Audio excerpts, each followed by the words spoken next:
सबसे पहले तो नया वर्ष की शुभकामना देता हूँ मेरे पूरे भारत देश को और देश के प्रधानमंत्री जी को, राष्ट्रपति जी को और अन्य सब गणों को मेरी तरफ से नया साल की सभी को शुभकामना दे रहा हूँ। कहीं ना कहीं राजस्थान में लग रहा है कि गहलोत सरकार किस कारण गई?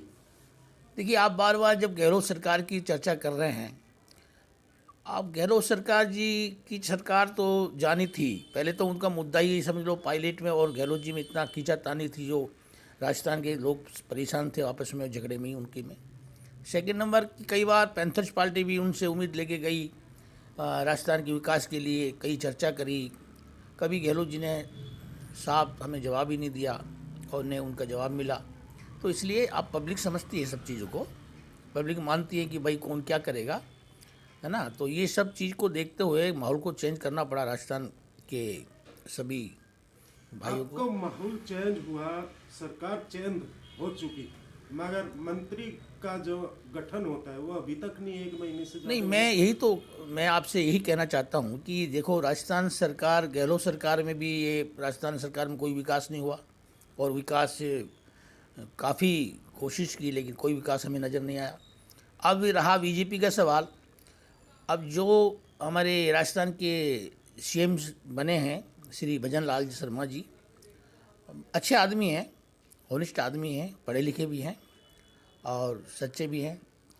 लेकिन अभी ये हमें समझ में नहीं बैठ पा रही कि अभी तक महीना भर से हो गया, अभी सरकार मंत्रिमंडल नहीं बन पाए।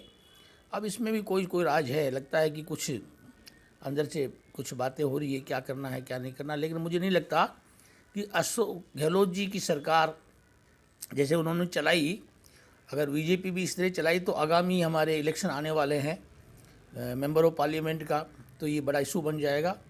तो अब मैं तो यही कह पाऊँगा उनसे, यही सभी से कह पा रहा हूँ, भाई सरकार बने, काम चले, विकास हो राजस्थान का।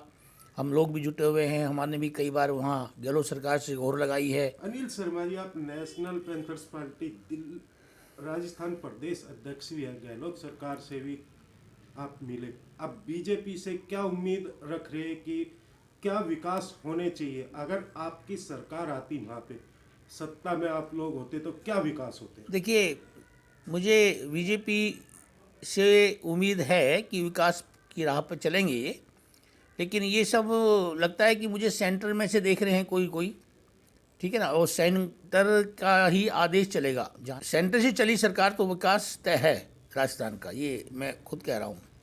फिर जो वहाँ के सीएम बने उनसे कोई विकास नहीं, खाली उनको दिखाने के लिए बैठाया गया? नहीं, मैं ये नहीं कह सकता हूँ दिखाने के लिए बैठाया है, लेकिन अगर मोदी जी की नज़र रही, हमारे देश के प्रधानमंत्री जी की नज़र राजस्थान पर रही तो राजस्थान का विकास निश्चित है, ये मैं कह रहा हूँ। सर, आप विपक्ष पार्टी के होके भी फिर प्रधानमंत्री जी की तारीफ इसलिए कि देखिए, मैं न तो किसी की बुराई कर रहा हूँ, न कांग्रेस की, न अन्य पार्टी की, लेकिन जहाँ विकास होगा तो हमें तारीफ करनी पड़ेगी, इसमें कोई बात नहीं। अब जैसे हम पैंथर पार्टी, हमारा शासन वहाँ पे हुआ तो हम विकास करेंगे तो हमारी चर्चा होगी, इसमें कोई बात नहीं। बीजेपी भी करेगी, कांग्रेस भी करेगी। अब 2024 के फिर चुनाव है, इसमें मैं क्या कहेंगे? कितने राजस्थान की अगर हम बात करें, क्योंकि राजस्थान आपके पास है, और कितने कैंडिडेट तैयार हो चुके हैं अभी? देखिए, हम पैंथर्स पार्टी विश्वास नहीं करते हैं इस चीज़ पर कि हम शासन और प्रशासन में आएँ। हम करते हैं लोगों का काम, गरीबों की आवाज़ को बुलंद करने के लिए हम सरकार तक लड़ने के लिए जाते हैं और उनकी आवाज़ को ऊंची तक ले जाते हैं। हमें ठीक है, जब पब्लिक पसंद करेगी शासन में भी आएंगे, हम हुकूमत में भी आएंगे, लेकिन ये लालच हमको बिल्कुल ही नहीं है। हमारे भीम सिंह जी को आज तक वो स्वार्थ ही नहीं था कि मैं शासन में सीएम बनूँ, या कई बार उनको मौका मिला, कई बार सरकार ने उनको न्योता दिया है, लेकिन उन्होंने कहा नहीं, मुझे सेवा, देशभक्त बनना है, देश की सेवा करनी है। तो मेरा भी यही विचार है कि मैं पैंथर्स पार्टी को वहाँ से खड़ी करूँ या नहीं करूँ, मैं लोगों का काम कर रहा हूँ, वहाँ पर लोगों की आवाज़ ले जाकर बुलंद कर रहा हूँ मैं।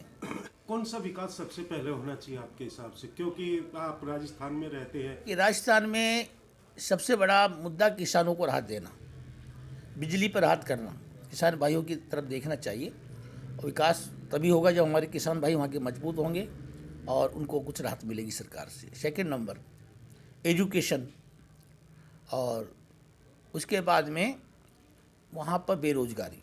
ये 3 मुद्दा राजस्थान में ऐसे हैं जो अभी तक कोई सरकार मिटा नहीं पाई इसको। क्या आपको लग रहा है कि अब के मिटेगा? देखिए, अगर बीजेपी सरकार अगर नज़र मारती है और कड़ी मेहनत से ये चीज़ को ले सकती है अपनी नज़र में, तो ये मिट सकता है, कोई भी हो, कांग्रेस हो चाहे बीजेपी। अनिल शर्मा और उसकी पार्टी कितनी मेहनत करेगी इस विकास के लिए, रोजगार के लिए? देखिए, अब वो बीजेपी के जो सीएम साहब बनाए हैं नया, अभी तो उन्होंने शायद मंत्रिमंडल भी नहीं बना पाए अभी तक, तो मुझे लगता नहीं है कि अभी कोई राजस्थान में विकास हो पाएगा। और आगे चुनाव आ रहे हैं, तो अब चुनाव में भी जुटेंगे वो लोग मेंबर ऑफ पार्लियामेंट के, तो अभी मैं इस पर तो क्या चर्चा करूं, अभी तो यानी मुझे। कि 2024 में कोई विकास कार्य आपको नजर नहीं आता राजस्थान में होएगा?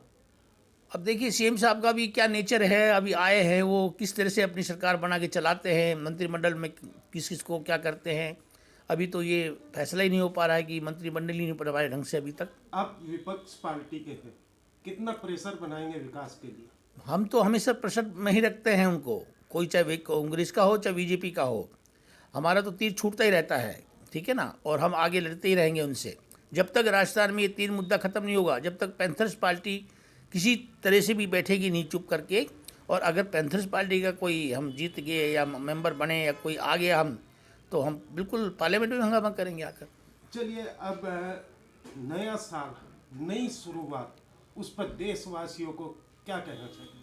मैं सभी देशवासियों को बहुत बहुत नया साल की बधाई देना चाहता हूँ पैंथर्स पार्टी की तरफ से, और ये कामना करता हूँ कि जो मुद्दा देश के अंदर अधूरा पड़ा है ये सब कार्य सिद्ध हो, और हमारे भारत सरकार जैसे आगे बढ़ता जा रहा है इस तरह आगे बढ़े, और सबको ही मैं नया साल की बहुत बहुत शुभकामनाएं देता हूँ।